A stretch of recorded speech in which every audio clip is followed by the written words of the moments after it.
ninyo ang tinatawag nilang ruins of Alcatraz. At dito siya guys. Yan.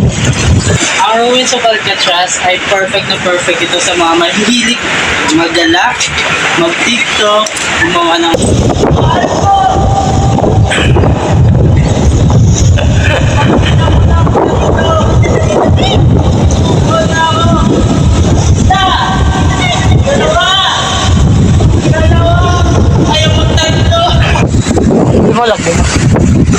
yan, ito po. May tao sa baba. Sobrang lalim. At kami kanina sa may hag.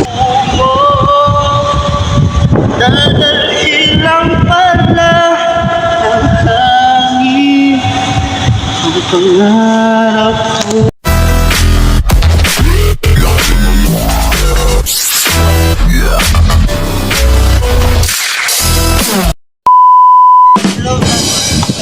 For today's video, nandito tayo ngayon sa Barangay Colasi, Sitio ni Parwa, City Capiz, kung saan matatagpuan ninyo ang tinatawag nilang ruins of Alcatraz. At dito siya guys. Yan. Maganda di ba guys? So, ang tanong, bakit nga ba siya tinatawag na ruins of Alcatraz? Tinatawag siya ruins of Alcatraz kasi ginawa ito para maging isang resort. At pagmamayari ito ng family Bermejo. Ngunit sa hindi malaman na kadahilanan, hindi ito natapos at inabandonan na ng family Bermejo. Ang ruins of Alcatraz ay perfect na perfect ito sa mga mahilig magdala, mag-tiktok, gumawa ng filmmaker, mag-selfie.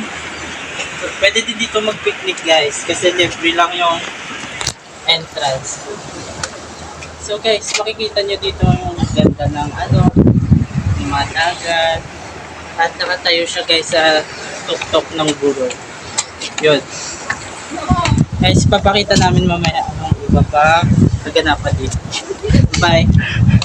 Nagbabalik kami. Ayan. So kasama ko pala yung best friend ko. Hello. Yun guys, marami din tao dito. Ano oras na kami nakarating dito guys? Diba? Ito yung hagdan. Ayan yung Alcatraz na tinatawag nila.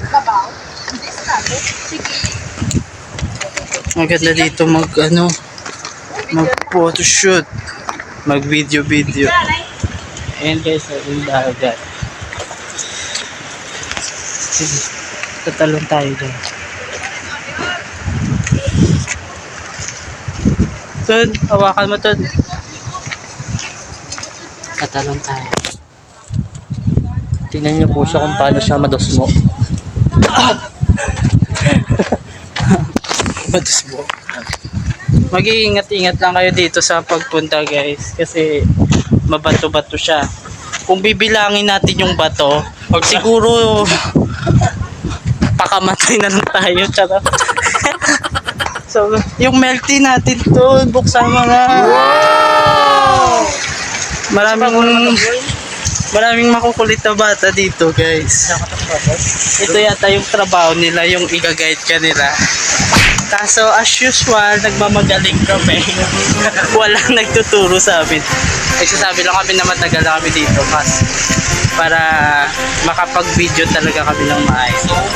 Ayun, binigyan na lang namin sila ng tig-500 pesos. Total mahirap ako, binigyan ko na ng 500 daw. Ayun. Maraming naliligo. Ayun guys, oh, yung mga shokoy. Ay hindi, mga tao yan sila, mga tao. Nakikita nyo ba sila? Kung nakikita nyo sila, tumalon kayo. Tumalon kayo doon, galing sa taas, papunta dito sa baba. Ayun, di ba? Dati pa namin gustong pumunta dito kasi hindi lang natutuloy. Dapat nung nakaraang taon. Hindi na nakaraang weeks lang dapat kaso umulan eh. Eh yung nakaporma na kami noon, nakaayos na kami. Tapos hindi natuloy kasi umulan. Hayop na yun. Ay, hindi mo inumin. Meron sa taas, So guys, magbabalik kami. Doon sa taas, ipapakita namin doon yung magandang view. Doon talaga maganda mag-photoshoot. Bye-bye. Hi!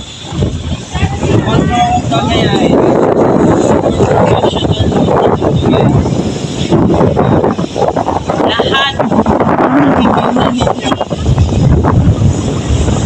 ay hindi sa akin.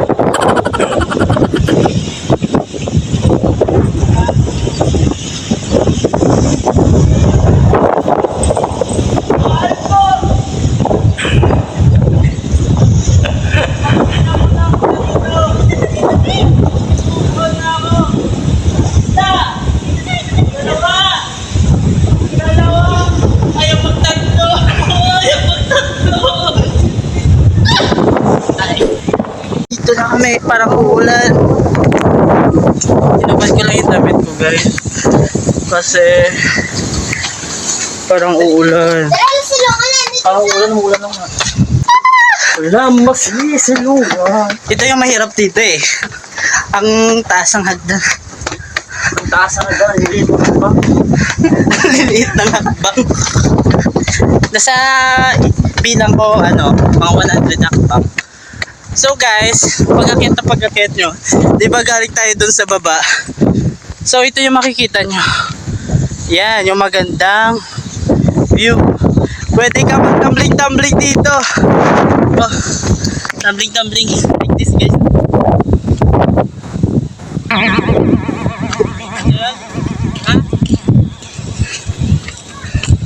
Asan tayo sa silong dito? Naman, kakanta na lang tayo.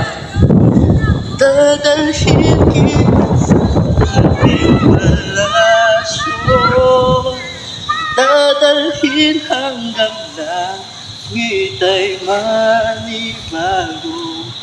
Ang lahat ng ito'y pinangako mo.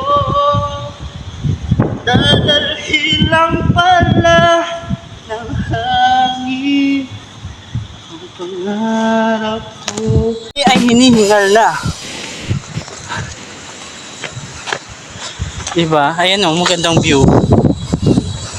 Pwede kayo mag-tiktok dyan. Yan o. Mataas. Nandito kami. Hindi mo alam, di ba? Yan, yung sa baba. May tao sa baba. Sobrang lalim. At yung bigay kanina sa may hagdan. Ayun yung makikita nyo, guys. Tapos maganda siya kasi dito siya tinayo sa malapit sa dagat. Yan. Ayun yung napapalibutan siya ng magaganda. Maganda yung ambience niya. Huwag lang sanang umulan. Diba? So guys, dito na po magtatapos yung video namin, guys. Salamat po sa panonood. Bye-bye!